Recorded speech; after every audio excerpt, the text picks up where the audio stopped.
How's it going, everybody? Texas Man here. I hope you guys are all having a fabulous day. Please give this video a thumbs up if you guys really enjoy it. Subscribe if you guys have not already.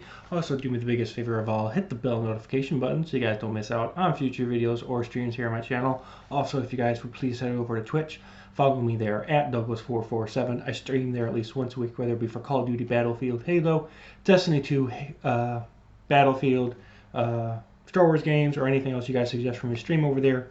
And if you guys have any movies you guys want me to watch and review here on the channel, please let me know in the comment section down below, and I will do so as soon as possible. And as always, guys, we're going to be talking about positives and negatives, talking about the movie from 1997, Gone Fishin'. This movie is rated PG. It is about an hour and 34 minutes long. Currently, it's about $4 to rent and $18 to buy. And what's really interesting is that most movies that are from the 90s, especially the late 90s, they're not that expensive to buy anymore. Normally they're like between 10 to 15 to buy. The fact that this movie's 18 and sometimes even higher depending on where you're getting it just goes to show that this movie does actually have a loyal fan base and that people actually do purchase it and that people do actually enjoy this movie, even though this movie unfortunately does have some problems. And there has been a lot of hate towards this movie even before it came out. There was a lot of people like, oh, this is going to be the worst movie for Joe Pesci and Donnie Glover's careers, and it's not like the high point of their careers for acting, but you can tell that both actors put their soul into this movie. It's clearly shown. This film about two guys that get the chance to go fishing and get away from their wives for a little bit, it leads to just a bunch of silly craziness and unbelievable comical events. This is a 5-star chick flick movie, and honestly, it's one of my personal favorite movies comedy-wise because of just the memory of me watching it with friends and family members.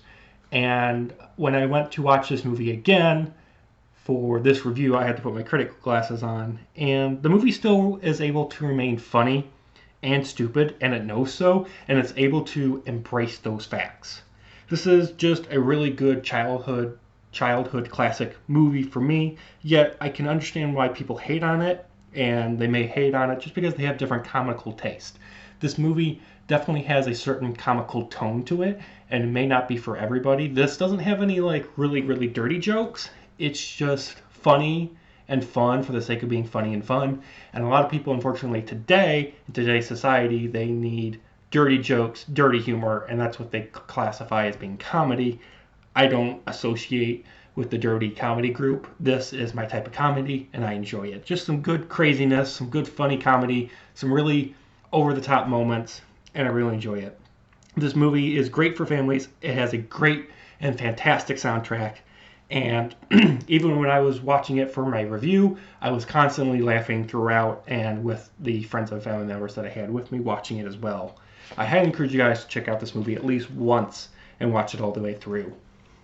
Negative-wise, there are some scenes that can be over the top and they can be dumber than dumb. There are a couple scenes. Also, I don't understand the significance of why they put this in the movie, but they try to make it important and it's not. At the beginning of the movie, the guys end up waking up at 4:30 a.m. to leave for their fishing trip, and there's never in the rest of the movie a connecting point as to why the 4:30 a.m. thing was so important. Like, they could have picked any other time, but the movie makes you think at the beginning of the film that 4:30 a.m. is supposed to be super significant, and it's not. Also, I don't understand why the guys why the guys don't call the police immediately. I mean, they do so, they tell you that, but they don't call the police immediately, and they don't like follow up really. They just go off on their own when their car gets stolen, and they don't even get a vehicle to help them try to either continue their fishing trip or to get home. The police don't provide any sort of support. They're just there with their boat. And it does lead to comical events, but in realistic terms, it's not realistic, and the movie kind of loses the realism of what would actually happen in the real world. Also, these guys are married, and yet they are constantly flirting with other women. It's kind of awkward, and it gets to a point where I'm like, it's kind of cringe. The Ranger boat in this film also being like something like 32 grand. I calculated it. It's kind of dirt cheap. It's ridiculously cheap for a decently sized boat. Now, it might have been 32 grand at the time of making the movie, maybe.